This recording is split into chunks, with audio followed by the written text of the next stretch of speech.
Hello, ladies and gentlemen, and welcome to HOTFIX. Today, we're going to be talking about the massive bombshell that the Homeworld IP has finally been sold to Gearbox Software.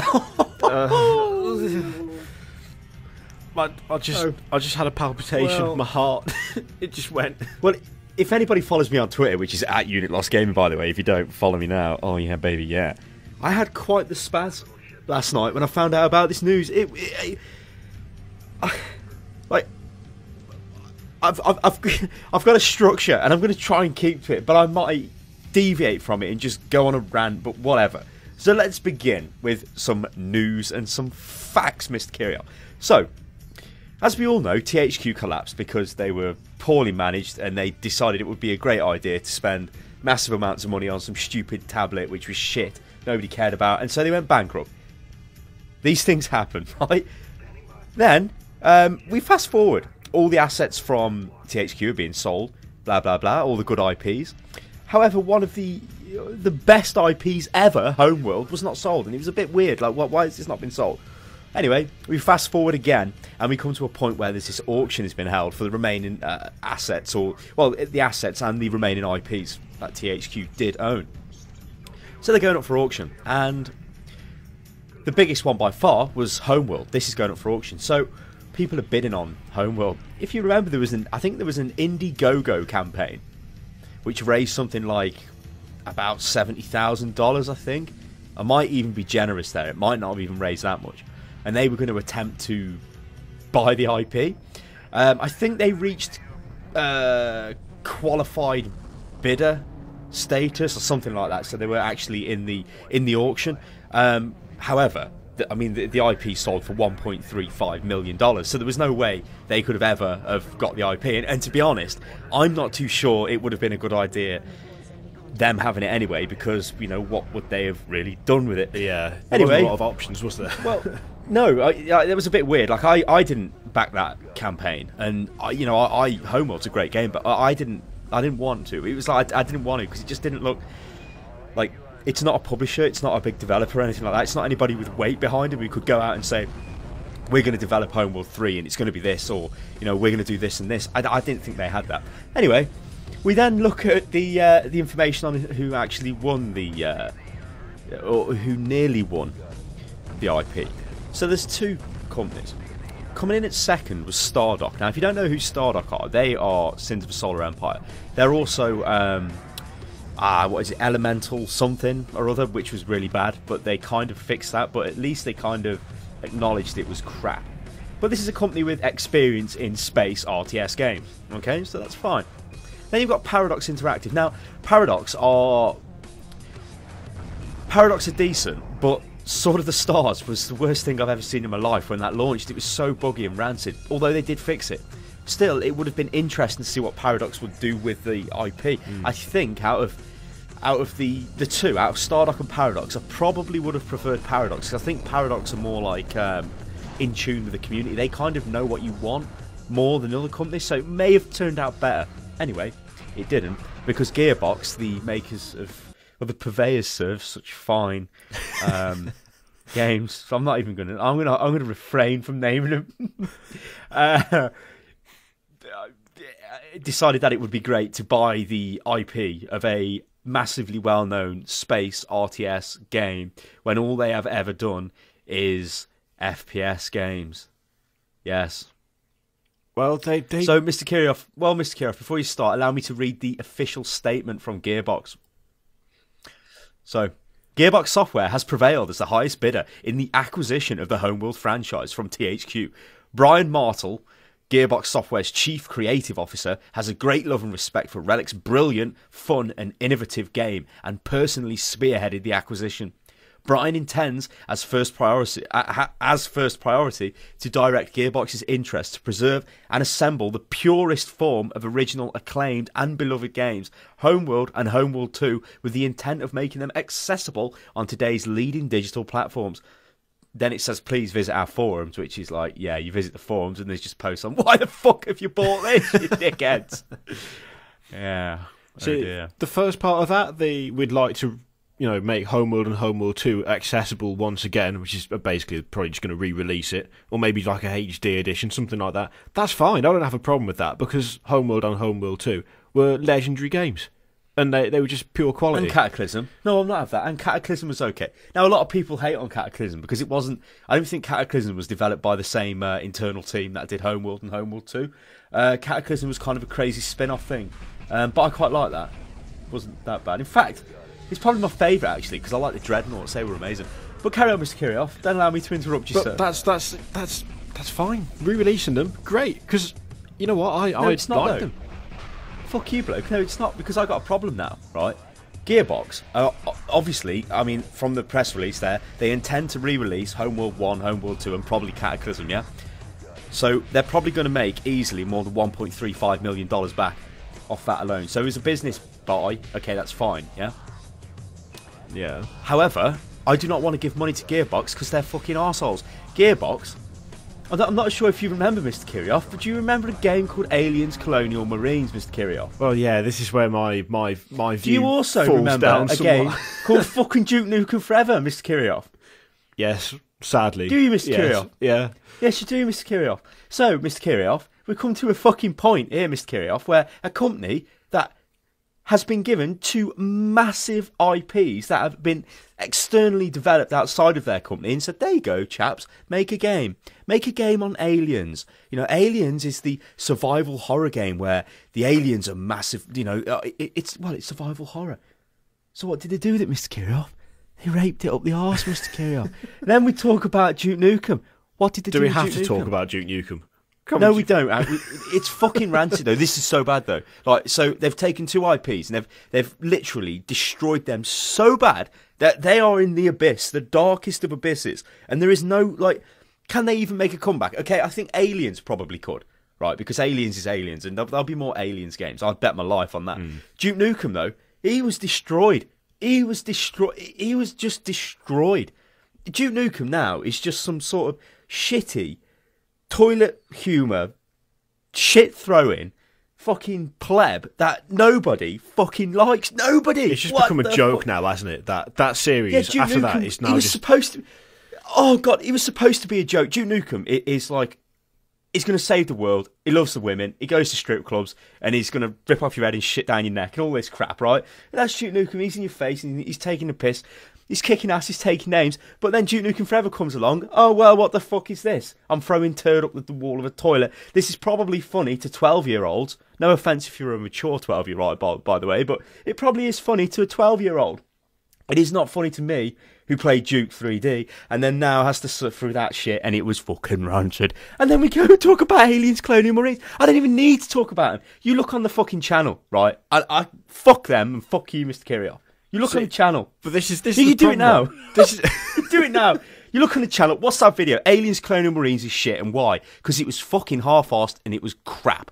Fucking hell. It looked bad. It played bad. It was just bad. The AI was unbelievably bad. See, this is the problem, right? This is the issue that I have with Gearbox, because I'm not going to sit there and say, like, they're all terrible. Everything they've made is shit. Because Borderlands, I enjoyed. It was quite good. Borderlands 2, again, it was quite good.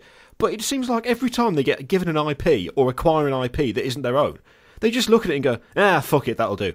That's not acceptable. Yeah, exactly, right? Well, what they did with Aliens Colonial Marines, it took them years, and I think it was something fucking stupid, like 7 years or something to make the fucking game. It was something ludicrous.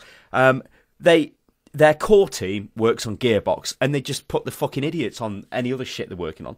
It's like, oh yeah, it's a sweet deal, a sweet IP deal. Sega are going to give us X amount of money to make this game by this date. Oh, we can do that easily. Oh no, hang on a minute, we can't, because we've actually made all our staff work on a game, you know, which we know is good. So yeah, we can't. We'll just do that on the side. And this is my major worry. They now own Homeworld. They literally they own the game. Yeah, so they own all the back catalogue and they own anything going on into the future. So, what are they going to do? Are they going to sit there and go, well, we know what they're going to do. So to begin with, they'll re-release Homeworld, yeah? Which I will buy, all three of them, right? Because they're amazing. But it's going to really gut me because I don't want to give money to Gearbox because of what they've done with the latest two releases, which are just fucking abysmal beyond belief. But then what are they going to do in the future? What are they going to do with that Homeworld? I mean, Homeworld is a very, like, dark and gritty space RTS where you're, like, the last of your civilization. You know what I mean? You're, like... you're on the verge of extinction and you've got to survive. You know, and what's it going to be? A fucking corridor shooter? Is that what they're going to do with it? That's the other thing. So they've got no experience, have they, at all? They're just like, it's all the games have one thing in common, which is that they're meant to be kind of fast-paced FPS. Aliens Clone Marines didn't turn out that way, even though that's what they tried to make it, because it's very difficult to be fast-paced when you can stand there and the entire level will just come to you in a long line. You can't be fast-paced when you're wading through litres and litres of shit. That is the game. So, with the Homeworld, it's like, how are they possibly going to pull off a Homeworld 3? They can't. They'd be mad to even attempt it, in which case the IP has gone completely to waste, because all you'd get are the original games, which is fine, but it would be nice, you know, now that it's out there in the world and a big company's got it, it might be nice if a Homeworld 3 did appear, but at the same time, I don't want them to make a Homeworld 3, because at the back of my mind, it will either be a shitty shooter, or it'll be a terrible RTS that they fuck up beyond all imagining. It's like But it's like, you look at their company, right? They've only got FPS games, yeah. You imagine if for some crazy reason FPS games suddenly became unpopular. They then, as a development company, as a game design company, software development and God knows what, they can't actually, like, how would they then get a contract from somebody like Sega again?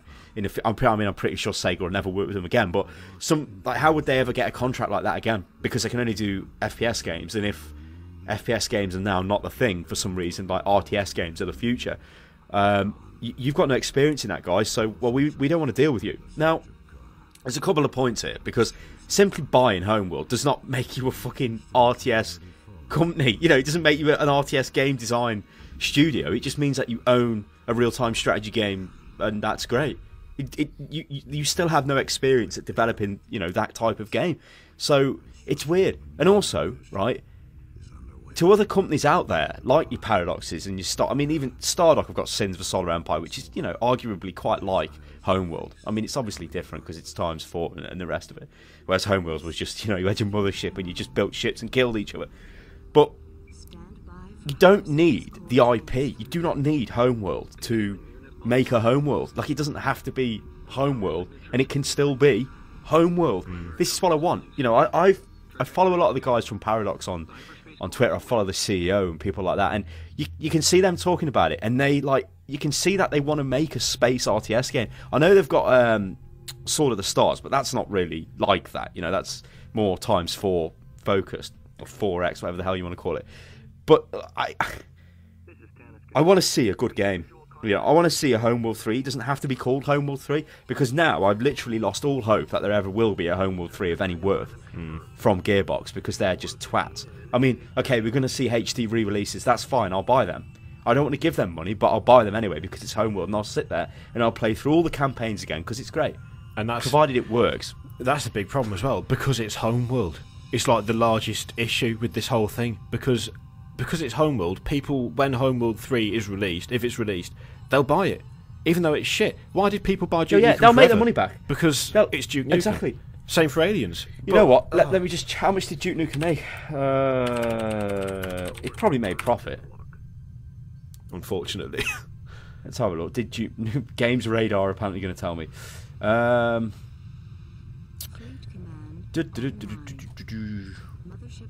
Apparently not. I don't know what they're telling me. But I don't know. But I... Oh yeah, no, hang on. Destructoid is saying that it was profitable despite diabolical reviews. And there you go. It's the name. Yeah, the dickhead himself, Randy Pitchfork's going on about it. Was So basically, yeah, like what Mr. Kirioth is about to say, I'm going to take the words out of his mouth. Is they know that if they associate themselves with these big brands, these big IPs, they know they're going to sell. Yeah, not everybody knows about Gearbox. Not everybody who knows what Homeworld is even knows what Gearbox do. You know, they don't, and that's like part of my job and your job is to say, look, they're fucking bastards, and they've fucked people, but it doesn't really matter what we think, because even if we sit there, and we are sitting here right now and slating them up to the hill, we're still going to buy Homeworld. So it's like a total load of shit. They've had us over, and they're going to have everybody else over with the re-release. They're going to make millions of dollars off it. You know, I don't know how much they'll make, but let's just pull a figure out my arse. $10 million. So they've made, like, $9 million easy. Well, almost like $8.7 million just off buying something for $1.3 million. It's like the old adage: you've got the cash, you can always make cash if you've got money. Yeah. It just annoys me though, because I want to see. Everybody would like to see a Homeworld 3. I mean, you imagine what that could be now. If Relic was still, together and they were still making Homeworld. Do you know what I'm more interested in? Fucking hardware from the original developers of Homeworld. That looks quite interesting. Yeah. I'm looking forward to that. I don't give a fuck about this now. I don't know. It's just totally fucked me. Like, Homeworld is one of these. It's one of these games where, when I was younger, it's one of the games I played quite a lot. Nobody I knew played Homeworld. I used to sit there and play it on my computer. I played Homeworld. I played Homeworld 2. I played Cataclysm, and I've got fond memories of these games. And I want to see, I want to see Homeworld 3. What the fuck? It's so bad. You want to see something that's this actually is like, worthy of it, don't you? You couldn't even I would not have even believed that they would even do this. I just couldn't even understand it. No, I couldn't. Like, I seen rumours yesterday. People were saying, "Oh, it's Valve. Valve have bought it," and I thought, I fucking hope they have. Because Valve, they're going to give you a quality product. Even if they just bought it just to re-release it on Steam, I wouldn't care. That'd be fine, yeah. But because Gearbox have got it now, and they've got the creative license to do whatever the hell they like with it, you could have a whole generation of people who were not exposed to the original Homeworld suddenly get Homeworld 3 or fucking Homeworld border ship invasion dickheads, whatever the pissing FPS would be called, and it'd be a shit game, get terrible reviews, and then they think Homeworld's crap. That's not fair. It's like Duke Nukem. It's like what they've done to Duke Nukem. Most people now, if you've not played like Duke 3D and even the ones before, you'd be like, it's shit, this game is. What the fuck is this? It's like they just take the IPs that they're given license to work on that are not their own. They just don't fucking care. And I know they've said, "Oh well, the chief creative officer, he's got great love and respect for Homeworld." I don't care. Fuck off. Fuck off. People had great love and respect for Duke Nukem. They had the same for Aliens. And what did they produce for those? Piles of shit. They were terrible games. So why would anyone think that this is going to be any different? Fucking Aliens game. I could have made an Aliens game. All you've got to do is rip off the fucking films. That's all you got to do. You either copy Alien or you copy Aliens. That's it. You turn it into a game. It's not difficult, is it? And yet they still managed to get it wrong. So what the fuck are they going to do with Home? Oh, God. I mean, when you look at the other people that are in the running, Paradox would have been very interesting. And personally, my money would have gone for Stardock, just because I'm a massive fanboy of Sins of a Solar Empire, and I think they could probably have done something amazing with Homeworld. But it's like you just suddenly get a kick in the bollocks. It's like, oh, by the way, here's this amazing thing. You remember this? You remember this amazing franchise that was, it was brilliant games. It was everything you wanted from a Spaceborne RTS. Oh, by the way, these guys are completely fucked over. Two incredibly easy franchises have bought it. GG. And they've also got no RTS development history. They're going to make a new game for you guys. I'm not saying they are. They probably will do something with it. I don't know. It's really bad. So, guys, look, what I want to know is, do you think this is a good idea that Gearbox owned the Homeworld IP? Would you have liked to have seen it gone to either Stardock or Paradox? Maybe even a different company. Like I said, Valve was just like crazy rumours going about. Maybe you would have liked to have seen that. Maybe there's other companies which you think would have done a good job with the license. So what do you think? Let us know in the comments below. As ever, we always read the comments, and I think that'll be quite interesting, the comments will. And I think we'll leave it at that, Mr. Kirioth. So I've been Stylosa. You can follow me on Twitter at UnitLostGaming, and you can follow Kirioth. He's at Kirioth. And make sure you subscribe to the channel, like the video, and all the rest of that stuff. And we'll catch you next time, people. Toodaloo.